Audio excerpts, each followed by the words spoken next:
강사한테 어디까지 오픈해야 되는지가 좀 고민되더라고요. 파트 선생님으로서 해야 될 부분은 일단 수업적인 부분을 명확하게 해주시는 거고, 그리고 아이들하고 사이좋게 지내는 거, 이것밖에 바랄 게 없는 거예요. 근데 이제 주임 선생님을 뽑았다. 주임 선생님으로 뽑았으면 여기에서 학부모님과 소통까지가 들어가야 되는 거죠. 그래서 거기까지나 교재 연구까지가 들어가야 되고, 그 다음에 거기에서 조금 더 실장님이나 부원장급이 됐다 그러면 학부모님 소통 플러스 강사님과의 소통에서 리더십을 좀 보여주는 거, 요거까지 또 들어가야 되는 거거든요. 그래서 어떤 강사님을 뽑을까에 딸려 있는데, 첫 번째 그냥 선생님 한 분만 뽑았을 때는 저는 일단 학생들에 대한 책임을 다하는 거, 요게 첫 번째인 것 같아요. 그게 바로 가르치는 거죠. 가르치는 걸 잘 하려면 일단 아이들 우리 교육 시스템에 대해서 잘 연구가 돼야 되고, 두 번째 아이들 성향 파악이 잘 돼야 돼요. 그러니까 아이들 성향 파악이 잘 되고, 그 다음에 아이들하고 소통을 잘하는 거는 아이들과 칭찬할 때 칭찬하고 끌어줄 때 끌어주고, 요게 이제 가장 중요한 역할이죠. 그 외적인 건 아무것도 안 해도 되거든요. 그리고 나서 이제 조금 역량을 키우려면 학부모님 소통까지, 이런 상담이라든가, 그러니까 뭐 전화 상담이라든가, 그다음 리포트 쓰기라든가 그게 추가가 될 수 있는 거죠.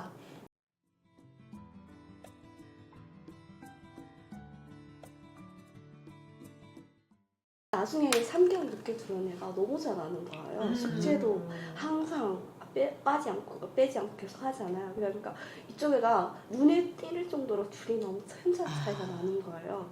근데 이쪽에 처음에 있던 애는 저한테 너무 사랑받고 이렇게 혼자 하다가 이 친구가 들어왔잖아요. 그래 선생님 사랑도 뺏겼는데 공부도 자기가 너무 쳐주는 거예요.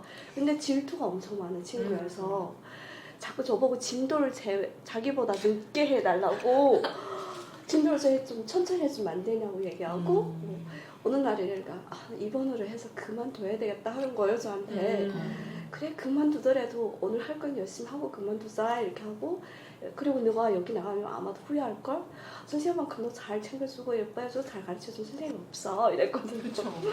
네, 근데 그게 좀 이렇게 지금 그거는 이렇게 부모님하고도 되게 사이좋고 그런데 나중에는 이 문제가 커지잖아요. 그럴 때는 좀 더 어떻게 해결해야 될지가 고민되더라고요. 그렇죠. 이런 경우가 먼저 들어온 친구인데 나중에 들어온 친구보다 못하는 케이스. 그렇죠. 이때가 제일 좀 난감하기도 해요. 근데 걔가 질투까지 많다 그러면 사실 이거는 좀 어려운데, 그래도 원장님 지금 잘하신 것 같아요. 너만큼 너를 잘 가르쳐주고 이렇게 해줄 선생님이 없다. 근데 저는 항상 장점을 공부가 아닌 따로 칭찬을 할 것 같아요. 만약에 학습적인 글씨를 예쁘게 쓴다.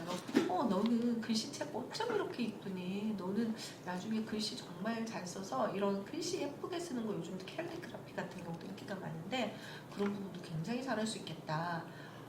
너는 발음이 정말 예쁘다. 너는 발음이 정말 예뻐서 원장님이 봤을 때는 원어민 소리 같아. 그러니까 그 아이가 얘보다 더 잘하는 부분을 칭찬할 것 같아요. 그 부분이 학습적인 게 아니고, 만약에 피아노를 친다거나 뭐 다른 거는 야, 너는 운동을 그렇게 잘한다면서, 와, 오늘 진짜 부럽다. 운동은 너같이 잘하는 친구는 처음 본 것 같아. 그러니까 그 친구만의 가진 장점들을, 자기도 모르는 장점들이 분명히 있을 거거든요. 그래서 그런 부분에 대해서 계속 장점들을 하나씩 하루에 한 개씩 칭찬해주면 얘가 그 공부적인 부분에 칭찬을 못 받더라도 어떤 자존감이 조금 올라갈 수 있는 포인트를 좀 찾아주시는 게 맞을 것 같아요. 제가 이렇게 칭찬하죠. 저 친구는 너보다 늦게 왔지만 네가 아는 건 더 많다고 하면서 칭찬해주면 이제 비교하면 안 돼요. 네. 그리고 이렇게 뭔가 너 이거 잘하고 저것도 잘하잖아 하면 돼요. 선생님 없는 소리 하지 마.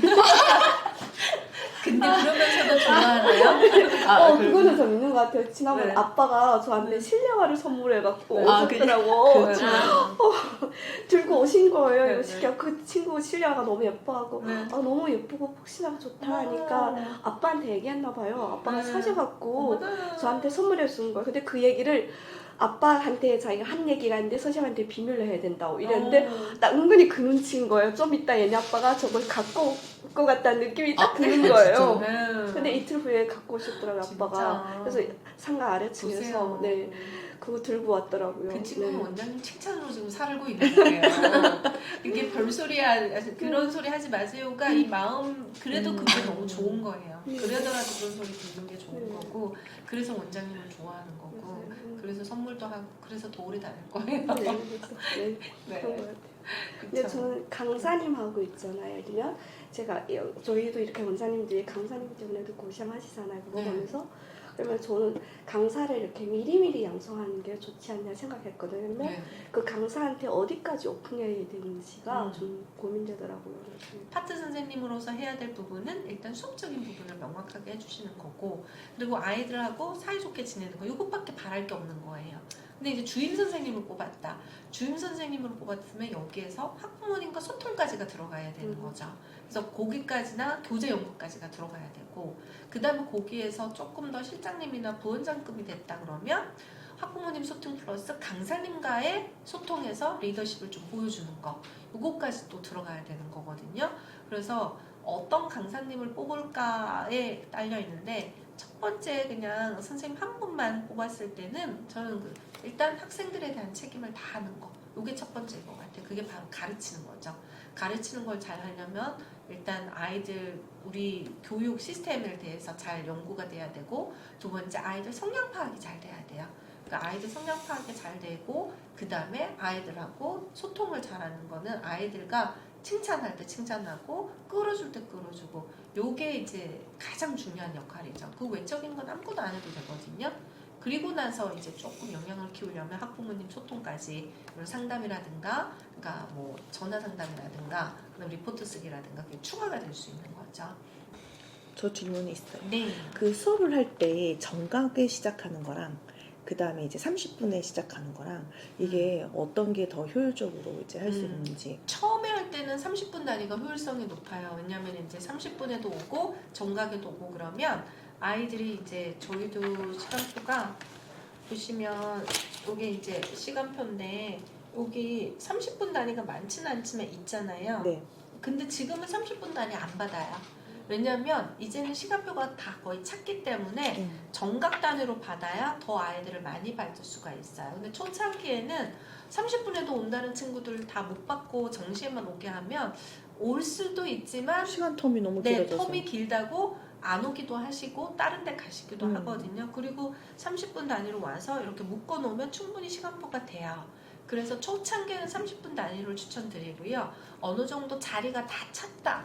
그랬을 때는 정시 단위. 그래서 기존에 있는 애들도 정시로 옮겨주고 신규생 같은 경우도 정시로만 지금은 정시로만 받아요.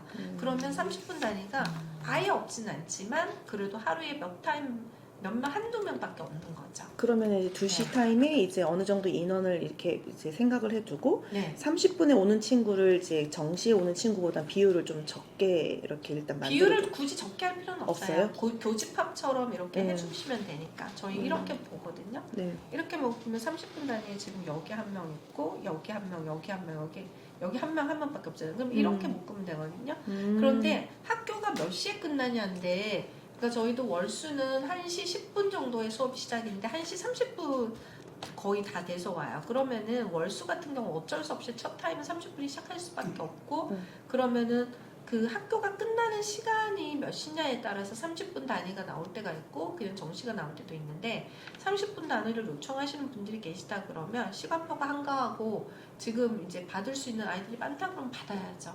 그럼 지금 4시 10분에 도착하는 애들이 있어요. 그럼 네. 얘네들은 정시에 들어가는 게 맞는지 그냥 30분 그거는 기다리게 중요하지 않아요. 개별 수업에서. 그냥 그냥 그 친구들은 우리도 정시 수업이지만 일괄적으로 정시에 들어가고 일괄적으로 정시에 나가진 않아요.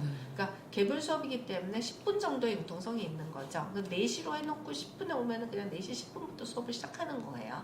가장 많이 시간이 걸리는 게 들어와서 숙제 검사하고 단어 검사할 때이기 때문에 10분 정도 오히려 왔다 갔다 하는 게 오히려 체크하기가 더 좋더라고요. 그래서 저희는 지금 한 10분 정도에 들어와도 수업이 진행이 돼요. 네, 그럼 그 친구는 4시 10분이라고 해놔도 되고 4시 30분이라 해놔도 되고 그건 원장님 마음이에요. 아니 근데 너무 허용을 해줬더니만 이제 네. 시간이 너무 애들이 들쑥날쑥 오는 것들이 있어서 들쑥날쑥은 잡되 10분 정도의 융통성은 가지라는 거죠. 네. 보통 한 시간에 몇 명 정도를 선생님들이 커버하는 게 선생님 한 분당 7명에서 8명 정도라고 생각하시면 돼요. 네. 네, 그럼 두 분이면은 14명에서 16명인데 우리 선생님 두 분에 그냥 14명 정도 받고요. 14명에서 시간표는 정리를 하는데 그거는 우리 2명이면은 조금 더 정신이 없거든요. 한자에 있는 교실은 18명까지, 2명이 있는 교실은 14명까지 해서 15명 정도. 선생님 두 분이 한 교실에 계신 거죠? 네, 한 교실 같이 계세요. 이렇게 자기 맞는 애들은 딱 정해져 있는 거죠? 아니요. 아니면 이렇게 바쁘면 네, 네. 그냥 다 왔다 갔다 할 다 때 하면서? 진도표를 하는 거죠. 네, 모든 좀- 아이들이 어떤 선생님하고도 수업을 할 수가 있어요. 네, 네, 좀- 그렇죠. 그래서 진도표를 쓰는 거거든요. 음. 네, 그리고 수업은 그게 수업이 어떻게 되나 그러는데 다 잘 이루어져요. 네, 그게 진도표가 딱딱딱딱 나와 있기 때문에 이렇게 물어보지 않아도 다 알아야 돼요. 그러니까 책을 딱 가져왔는데 뭐 했니 이거 물어보면 안 돼요. 선생님도 책을 딱 가져왔을 때 지금 뭘 하고 왔는지를 다 파악할 수 있어요. 책만 보고서.